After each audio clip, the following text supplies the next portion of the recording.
రుకారశ్చంధకారస్తు రుకారతన్నిరోధకృత్ అంధకార వినాశిత్వాత్ గురురిత్యభిధీయతే అని చెబుతుంది శాస్త్రం. అంటే గు అన్నటువంటి అక్షరము కటిక చీకటి అన్న అర్థాన్ని తెలియజేస్తే, రు అన్న శబ్దము దాన్ని పోగొట్టే వెలుగు అన్న అర్థాన్ని తెలియజేస్తుంది. గురు అన్న శబ్దము నీలో ఉన్న అజ్ఞానం అనే చీకటిని బయటకు పారద్రోలి జ్ఞానాన్ని నీకు అందించే అద్భుతమైన మంత్రం. అలాంటి గురువును ఎలా సేవించాలి, ఆయనకు ఎలాంటి శుశ్రూషలు చేయాలి, దాని ద్వారా నీకు ఎలాంటి ఫలితం సిద్ధిస్తుంది అన్న విషయాన్ని కూడా పెద్దలు మనకు తెలియజేశారు. మొట్టమొదటిది స్థాన శుశ్రూష. అంటే గురువుగారు ఉండేటువంటి ఆవాసాన్ని, వారి ఇంటిని, వాకిటిని, వారి పొలాన్ని సంరక్షిస్తూ శుద్ధి చేస్తూ వారి ధనాన్ని, ధాన్యాన్ని సక్రమంగా కాపాడుతూ ఎవరైతే శుశ్రూష చేస్తారో వారికి ఈ దేహము మీద అభిమానం పోతుంది. అంటే గురువును స్థాన శుశ్రూష ద్వారా సేవించిన వారికి దేహాభిమానము అంతరించి నా కుటుంబము, నా వారు, నా వంశము అన్నటువంటి స్వార్థబుద్ధి తగ్గిపోతుంది. తరువాత అంగ శుశ్రూష. అంటే గురువువారికి పాదసేవ చేస్తూ వారి శరీరానికి ఉపచారాలను అందిస్తూ ఎవరైతే అంగ శుశ్రూష చేయగలుగుతారో వారికి కామ, క్రోధ, లోభ, మోహ, మదమాత్సర్యములనే అరిషడ్వర్గాలు అంతరించి పంచమలములు శుద్ధి అవుతాయి. ఏమిటా 5 మాలిన్యాలు? మొదటిది అణవమలము అంటారు. ఇది పరమాత్మ మీద ఉన్న నీ ఆలోచనను పక్కకు మళ్ళించి నీ ఆలోచనను అపవిత్రం చేసే మాలిన్యము. రెండవది కార్మిక మలము. అంటే పెద్దల మాట పట్ల విశ్వాసం లేకుండా అంతా నీ ప్రయోజకత్వమే అన్న భావన కలుగజేసే మాలిన్యాన్ని కార్మిక మలము అంటారు. అలానే మాయిక మలము, మాయైవ మలము, తిరోధానము. మాయిక మలము అంటే పరమాత్మ మీద విశ్వాసం లేకుండా నీవు చేస్తున్నటువంటి పనులు నీకు దుఃఖాన్ని తెచ్చిపెట్టేటువంటి ఆలోచన. ఇక మాయైవ మలము అంటే పాపకర్మలను ఆలోచించి చేయాలన్న సంకల్పాలు, పాపకర్మల పట్ల ఆసక్తి. తిరోధానము మలము అంటే జనన మనన దుఃఖ హేతువులైనటువంటి సాంసారిక సుఖముల పట్ల ఆసక్తి పెరిగి వేద విహితమైనటువంటి దైవమును కాకుండా క్షుద్ర శక్తులను ఆరాధిస్తూ తద్వారా ప్రయోజనం పొందాలన్నటువంటి ఆలోచన తిరోధాన మలముగా చెప్పబడింది. ఇలా ఈ 5 మలములు కూడా ప్రక్షాళనమయ్యి నీ దేహము అద్భుతంగా మారుతుంది. అందుకే అంగ శుశ్రూష అంటే గురువు గారిని పాదసేవ ద్వారా సేవించటం. ఇక భావ శుశ్రూష అంటే గురువుగారు కోరిన వాటినన్నింటినీ వెంటనే ఆయనకు అందజేస్తూ గురువే తల్లి, గురువే తండ్రి, గురువే అన్న, గురువే సర్వస్వం అన్న భావన నీలో కలిగితే దాన్ని స్థాన శుశ్రూష అంటారు. ఈ శుశ్రూష ద్వారా నీకు ఈ 14 ఇంద్రియముల యొక్క ప్రభావము తగ్గి సాక్షిభూతంగా వాటిని గమనిస్తూ ఆ నిత్యము, సత్యము, శాశ్వతము అయినటువంటి పరమాత్మ పట్ల ఆలోచన కలుగుతుంది. ఇక ఆత్మ శుశ్రూష అంటే అంతా ఆ పరమాత్మయే, ఆయనకు నాకు తేడా లేదన్నటువంటి భావన. గురువుగారు కోరకుండానే ఆయనకు కావలసినవన్నీ అమర్చటం ద్వారా ఇలాంటి స్థితికి నీవు చేరుకోవచ్చు. అఖండ పరిపూర్ణ పరబ్రహ్మ స్వరూపాన్ని నేనే అన్న భావన నీలో ఈ ఆత్మ శుశ్రూష ద్వారా కలుగుతుంది. ఇలా స్థాన శుశ్రూష, అంగ శుశ్రూష, భావ శుశ్రూష, ఆత్మ శుశ్రూష చేసిన కారణాన కార్తవీర్యార్జునునికి అద్భుతమైన శక్తియుక్తులన్నీ సొంతమయ్యాయి. ఆయన నామం స్మరించినంత మాత్రాన కోరిన కోరికలన్నీ నెరవేరటమే కాకుండా పోగొట్టుకున్న వస్తువులు కూడా నీకు సొంతమవుతాయి. ఓం నమ కార్తవీర్యార్జన నామ రాజా బాహు సహస్రవాన్ తస్య స్మరణ మాత్రేణ గత నష్టోభిలభ్యతే అన్న ఈ మంత్రాన్ని వస్తువులను పోగొట్టుకున్నప్పుడు నువ్వు జపించగలిగితే నీ పూజా సమయంలో ప్రతినిత్యము 108 సార్లు జపిస్తూ నీ సంకల్పాన్ని నువ్వు చెప్పుకోగలిగితే నీ కోరిక నెరవేరుతుంది. నువ్వు పోగొట్టుకున్న వస్తువు నీకు దక్కుతుంది. ఇప్పటికీ ఎంతోమంది ఈ మంత్రాన్ని పఠించి పోయిన వస్తువులను తిరిగి పొందగలుగుతున్నారు. మరి ఇంత అద్భుతమైన శక్తి కార్తవీర్యార్జునునికి ఎక్కడ నుంచి వచ్చింది? గురు కృప కారణంగా. మరి కార్తవీర్యార్జునునికి జన్మించేటప్పుడు 2 చేతులు చచ్చుబడిపోవడానికి కారణం ఏమిటి అంటే, అంతకు ముందు కార్తవీర్యార్జునుడు శ్రీ మహావిష్ణువు యొక్క సుదర్శన చక్రము అంశ. ఆ సుదర్శన చక్రమే కార్తవీర్యార్జునునిగా జన్మించింది. అందుకే శీలధరాదేవి స్వప్నంలో అంచులు జారిపోయినటువంటి కాంతిపుంజం చక్రం రూపంలో కనపడింది. ఎందుకని అలా ఆ అంచులు జారిపోయాయి? ఆ సుదర్శన చక్రం రూపంలో ఉన్నటువంటి స్వామి, ఆ సుదర్శనుడు ఏం తప్పు చేశాడు అంటే, శ్రీ మహావిష్ణువు భక్తులను రక్షించాలన్నా, అసురులను సంహరించాలన్నా చక్రాయుధాన్ని ప్రయోగించేవాడు. గజేంద్రుడు ముసలి నోటికి చిక్కి యావొక్కింతయు లేదు ధైర్యము విలోలంబయ్యే అంటూ వెలుగెత్తి శ్రీ మహావిష్ణువును ప్రార్థించగానే కరుణాసింధుడు శౌరి వారి జరమున్ ఖండించగా వంపే సత్వరితాకంపిత భూమి చక్రము మహోద్యత్ విస్ఫులింగచ్చట పరిభూతాంబర శుక్రము బహువిధ బ్రహ్మాండ భాండ పరిభూతాంతర చక్రమున్ అంటూ భాగవతంలో చదువుకుంటాం. చక్రము అద్భుతమైన కాంతులు ప్రసరింపజేస్తూ వచ్చి మొసలి యొక్క శిరస్సును ఖండించింది. అలానే అంబరీషుడి మీదికి దుర్వాసుడు కృత్య అనే రాక్షసిని ప్రయోగించినప్పుడు ఆ కృత్య నుంచి రక్షించటానికి, దుర్వాసుడి నుంచి రక్షించటానికి సుదర్శన చక్రమే అండగా నిలిచింది.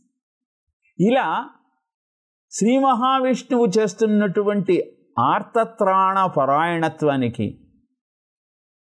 భక్తులను సంరక్షించేటువంటి సందర్భానికి ఆధారంగా నిలిచింది ఈ సుదర్శన చక్రమే. అందుకని ఈ చక్రానికి కొంచెం అహంకారం బయలుదేరింది. నా అంత గొప్పవాడు ఎవరూ లేడు, నేను లేకపోతే శ్రీ మహావిష్ణువు ఏమీ చేయలేడు అన్న భావన కలిగింది. సాధారణంగా గురువుగారి దగ్గర మనం శుశ్రూష చేస్తూ ఉంటాం. గురువుగారు చెప్పే మాటలు వింటూ ఉంటాం. ఆ మాటలకు మనకు కూడా 1, 2 వస్తాయి. ఆయన చెప్పిన పనల్లా చేయటం వల్ల మనకు కూడా పువ్వులతో ఉన్న దారానికి కొంచెం సుగంధం అబ్బినట్టు కొంచెం జ్ఞానం వస్తుంది. ఆ జ్ఞానం రాగానే మనం అనుకుంటాం, గురువుగారి కంటే మనమే బాగా చెప్తున్నాం, మనం లేకపోతే అసలు గురువుగారికి ఉనికే లేదు అన్న భావన కలుగుతూ ఉంటుంది. అది నిన్ను అధపాతాళానికి తీసుకువెళుతుంది. అది చెప్పటం కోసమే శ్రీ మహావిష్ణువు సుదర్శన చక్రానికి కలిగినటువంటి అహంకారాన్ని గుర్తించి, అహంకారం అనేది ఆసురీ లక్షణం, అది నీలో ఉద్భవించింది. నీవే అన్నీ చేస్తున్నావన్న భావన నీలో కలిగింది. అది నీకు శ్రేయోదాయకం కాదు, కనుక మానవుడివై జన్మించు అంటూ ఆయనకు శిక్ష వేశాడు. ఆ శిక్ష కారణంగా కార్తవీర్యార్జునుడిగా జన్మించి చచ్చు చేతులతో జీవితాన్ని కొనసాగించి గురుకృపతో ఎప్పుడైతే ఆ శ్రీమన్నారాయణుడే మళ్ళీ దత్తాత్రేయుడుగా భూమండలం మీద అవతరించాడో ఆ స్వామిని ఆరాధించి తిరిగి అన్ని శక్తులు పొందాడు. కార్తవీర్యార్జునుడంటే మనకు చిహ్నం అని చెప్పాను. మనం కూడా మమైవాంశో జీవలోకే జీవభూత సనాతన మనశ్రేష్టానింద్రియాణి ప్రకృతిస్థాని కర్షతి భగవద్గీత చెప్తుంది. ఆ భగవంతుడి యొక్క అంశలమే. అందుకే భారతీయ జీవన విధానంలో ఎవరిని పాపి అని సంబోధించమో పరమాత్మ స్వరూపమని సంబోధిస్తాం. ఎవరిని వారే రక్షించుకోవాలని, కానీ ఎవరి రక్తమో చెమటో నిన్ను సంరక్షించలేదు అన్న భావన బలంగా ఉంటుంది ప్రతి భారతీయుడిలో. అవశ్యం అనుభోక్తవ్యం కృతం కర్మ శుభాశుభం. నువ్వు చేసినటువంటి సత్కర్మలు నిన్ను రక్షిస్తాయి, దుష్కర్మలు నిన్ను శిక్షిస్తాయి అన్న భావన బలంగా ఉంటుంది. అందుకే ప్రతినిత్యము భగవద్ ఆరాధన చేస్తూ మమ ఉపాత్త దురితక్షయ ద్వారా పరమేశ్వరము దిశ పరమేశ్వర ప్రీత్యర్థం అంటూ సంకల్పం చెప్పుకుంటాం. అనేకమైన పాపాలు చేసి ఉండవచ్చు, అనేకమైన దుష్కర్మలలో నేను భాగస్వామిని అయి ఉండవచ్చు. వాటన్నింటి నుంచి నాకు ముక్తి లభించాలి, అందుకే నేను ఈ ఆరాధన చేస్తున్నాను అని భగవంతుణ్ణి ప్రార్థిస్తాం. అలా కనపడే దైవమైన గురువును ఆశ్రయించాడు కార్తవీర్యార్జునుడు. అందుకే ఆయనకు అద్భుతమైన శక్తులన్నీ సిద్ధించాయి. ఆయన నామాన్ని జపించినంత మాత్రాన పోగొట్టుకున్నవన్నీ నువ్వు తిరిగి పొందగలుగుతున్నావు అంటే నీ పూర్వ వైభవమైన దైవీ భావన, దైవీ అంశ తిరిగి నువ్వు పొందాలి అంటే ప్రతినిత్యము కార్తవీర్యార్జునుడిని గుర్తు చేసుకుంటూ ఉండాలి. ఆయనకు వచ్చిన అవిటితనం, తిరిగి ఆయన పొందిన అద్భుతమైన వైభవం, ఈ రెండు ఎప్పుడైతే నువ్వు ప్రతినిత్యము జ్ఞాపకం చేసుకుంటూ ఉంటావో అధర్మపు బాటలో ఏనాడు నువ్వు ప్రయాణించే ప్రయత్నం చెయ్యవు. అహంకారం ఎన్నడూ నిన్ను డామినేట్ చెయ్యదు. ఇలా కార్తవీర్యార్జునుడు మాహిష్మతి నగరంలో ఎన్నో వైభోగాలను అనుభవిస్తున్నాడు.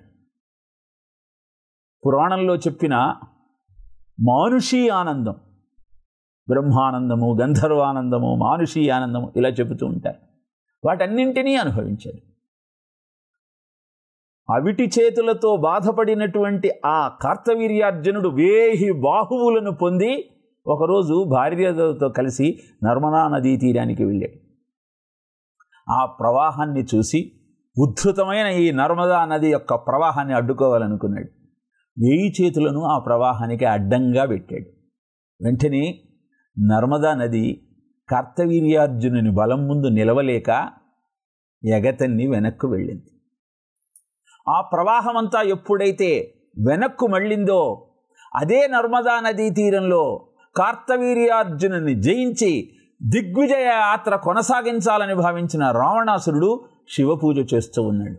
ఈ నైటి కారణంగా ఆ శివలింగం కొట్టుకుపోయింది. ఆయన సైన్యమంతా నర్మదా నదీ ప్రవాహంలో కొట్టుకుపోయింది. అగ్రహోదగ్రుడయ్యాడు రావణాసురుడు. ససైన్యంగా కార్తవీర్యార్జునుని మీదికి యుద్ధానికి బయలుదేరాడు. ఈ వృత్తాంతాన్నంతా గమనిస్తూ ఉన్న కార్తవీర్యార్జునుడు చిరునవ్వు నవ్వాడు. ఆయనకేమిటి భయం? ఆయన పట్ల గురుకృప పుష్కలంగా ఉంది. ఏ రూపమునైనా ధరించగలిగినటువంటి అష్టసిద్ధులు ఆయన సొంతమయ్యాయి. ధర్మబద్ధమైన జీవనం, ఇంకా బాధ దేనికి? అందుకే ఆ రాక్షస వీరులందరి ముందు ప్రత్యేకమైన రూపంతో అవతరించి ప్రతి ఒక్క రాక్షస వీరుణ్ణి ఒక్కొక్క రూపంలో సంహరించి రావణాసురుణ్ణి బంధించి జైల్లో వేశాడు. ఈ విషయము రావణాసురుడి తాతగారైన పులస్త్యునికి తెలిసినది. పులస్త్యుడు బ్రహ్మమానస పుత్రుడు.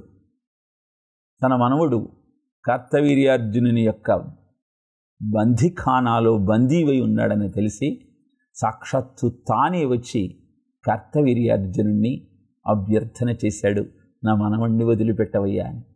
అభినందనశీలస్య నిత్యం వృద్ధ సేవిత. ఎవరైతే కనపడ్డ ప్రతివారికి నమస్కరిస్తూ అసహాయ స్థితిలో ఉన్న వృద్ధులకు సహాయం చేస్తారో వారింట ఐశ్వర్యాలన్నీ తాండవిస్తాయి. అలా వృద్ధులను సేవించేటువంటి లక్షణం కలిగి పెద్దల మాటను ఆదరించాలన్న ధర్మబుద్ధి ఉన్నటువంటి కార్తవీర్యార్జునుడు వెంటనే రావణాసురుణ్ణి జైలు నుంచి విడుదల చేశాడు. అలా అద్భుతమైన భోగంతో, పరాక్రమంతో, ధర్మబుద్ధితో, జ్ఞానంతో జీవితాన్ని కొనసాగిస్తున్నటువంటి కార్తవీర్యార్జునునికి ఆ వైభోగాల మీద వైరాగ్యం కలిగింది. ఎవ్వడెవ్వడివాడు ఈ జీవుడు, కడకు ఎవ్వడికి ఏమోనో ఈ జీవుడు, ఎందరికి కొడుకుగాడి జీవుడు, కడకు ఎందరికి తోబుట్టడి జీవుడు. ఎంతకాలం ఈ భోగాలు, ఎంతకాలం ఈ మానవ జీవితం? భారమైన వేపమాను పాలు పోసి పెంచినాను, తీరని చేదేగాని తీపినిచ్చేనా?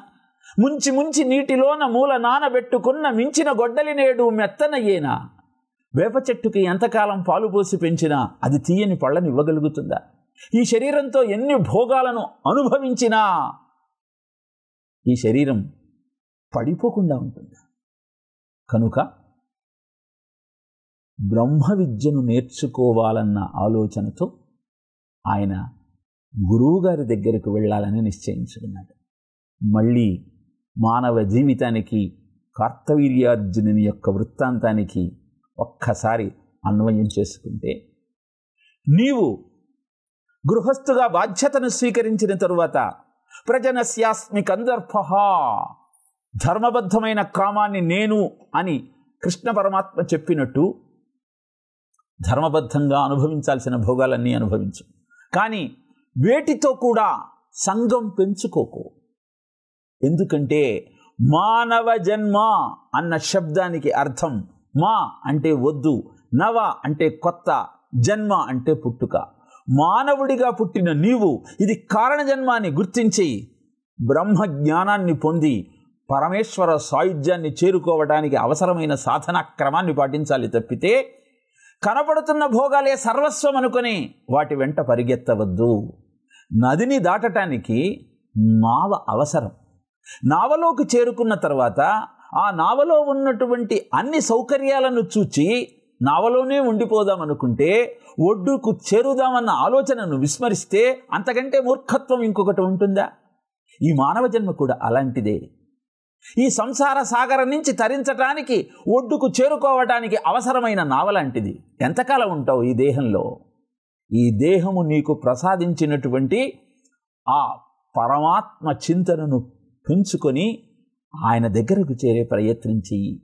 దంతంబుల్ పడకుండగానే తనువునందు ఆరూఢి ఉన్నప్పుడే, కాంతాజనములు రోయనప్పుడే, జరాక్రాంతంబుగానప్పుడే, వింతలు మేని చరించనప్పుడే చింతన్ నిన్ను దల్వవలెగదా శ్రీకాళహస్తీశ్వర అంటాడు ధోర్జటి. అందుకే కాళహస్తీశ్వర శతకంలో అన్ని జవసత్వాలు పటుత్వంతో ఉన్నప్పుడే, స్త్రీలంతా వీడికి చాకిరీ చేయాల్సిన కర్మ మాకు పట్టింది అని బాధపడకుండా ఉన్నప్పుడే, నీ ఒంట్లో వింతలు అంటే బీపీ, షుగరు, కాళ్ళ నొప్పులు, కీళ్ల నొప్పులు ఇలాంటివి ప్రవేశించకముందే ఆయన గురించి చింతన చేసే ప్రయత్నం చేయాలి.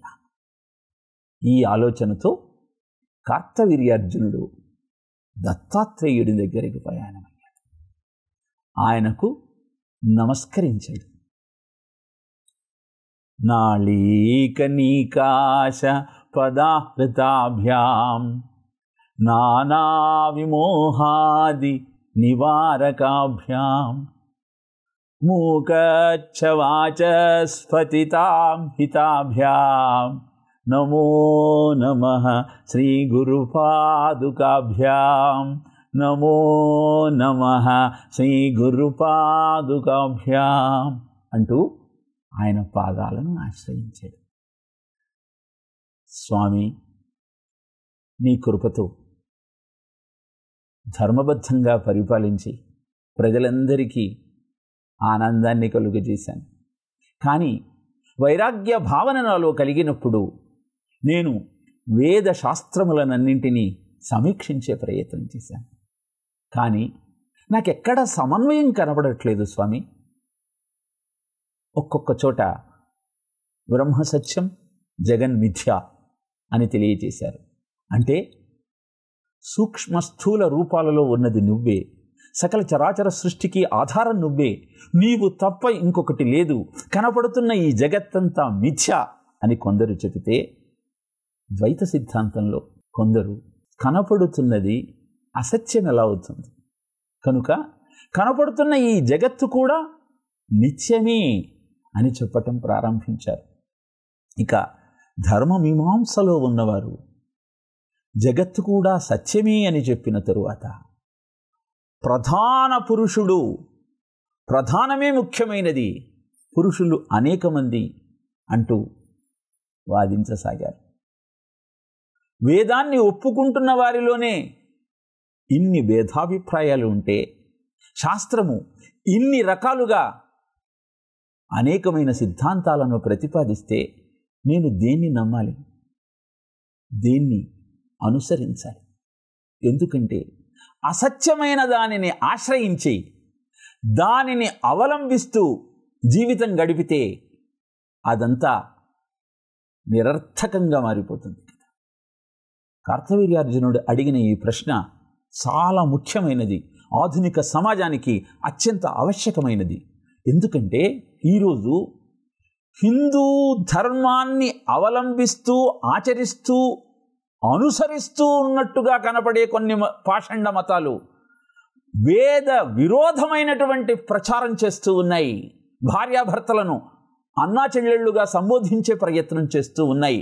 దాని ద్వారా పితృరుణం ఎలా తీరుతుంది, ఎలా సంతాన వృద్ధి చెందుతుంది, ఇలా అనుసరిస్తున్నట్టు నటిస్తూ భ్రమకు గురి చేసే పాషండ మతాలు కొన్ని అయితే, అనుకరిస్తూ భ్రమకు గురి చేసేటువంటి ఇంకొన్ని మతాలు కనపడుతున్నాయి. వారంతా హిందూ ధర్మంలో మనం ఆచరించినట్టే తీర్థ ప్రసాదాలను ఇస్తున్నారు, సుప్రభాతాలను చదువుతున్నారు. కానీ వారు చేసే ప్రసంగాలు వేద విరోధమై నిషిద్ధమైన భావనలన్నింటినీ ప్రచారం చేస్తూ ధర్మ భ్రష్టతకు కారణమవుతుంది.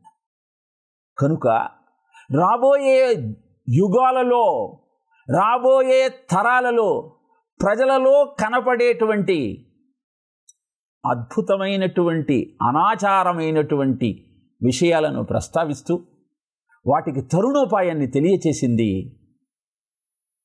అద్భుతమైన కార్తవీర్యార్జునుని గాథ. కనుక ఈనాటి సమాజంలో ఈ విషయాలను తెలుసుకుంటూ జీవితాన్ని సరైన మార్గంలో మనం సంస్కరించుకోలేకపోయినట్టయితే రాబోయే తరాలు భ్రష్టు పట్టిపోతాయి. దైవం అంటే విశ్వాసం నశించి అవహేళన చేసేటువంటి అరాచకపు జీవనం సమాజంలో మనం చూడాల్సిన అగత్యం ఏర్పడుతుంది. అందుకే కార్తవీర్యార్జునుడి అడిగిన ప్రశ్న నిజంగా శాస్త్రంలో విరుద్ధ భావాలు ఉన్నాయా?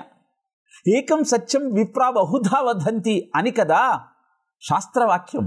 సత్యం ఒక్కటే, పరబ్రహ్మ ఒక్కడే. కానీ ఆ స్వామి యొక్క తత్వాన్ని వివరించే సమయంలో అధికార భేదాన్ని బట్టి అర్థం చేసుకునేటువంటి విషయ గ్రాహ్యతను అనుసరించి ఏ విధంగా ఆ సత్యాన్ని విప్పి చెప్పాలో తెలియచేసిందే ఆర్షవాంగ్మయం. అందుకే ఒక్కొక్క చోట విరుద్ధ భావనతో ప్రవచిస్తున్నారు అన్నటువంటి భావన కలిగిన విషయాన్ని సమీక్షించి చూడగలిగితే మీకు విషయం అర్థమవుతుంది. అలాంటి ప్రయత్నాన్ని మరొక ప్రసంగంలో మీకు తెలియజేసే ప్రయత్నం చేస్తాను. ఓం తత్సత్.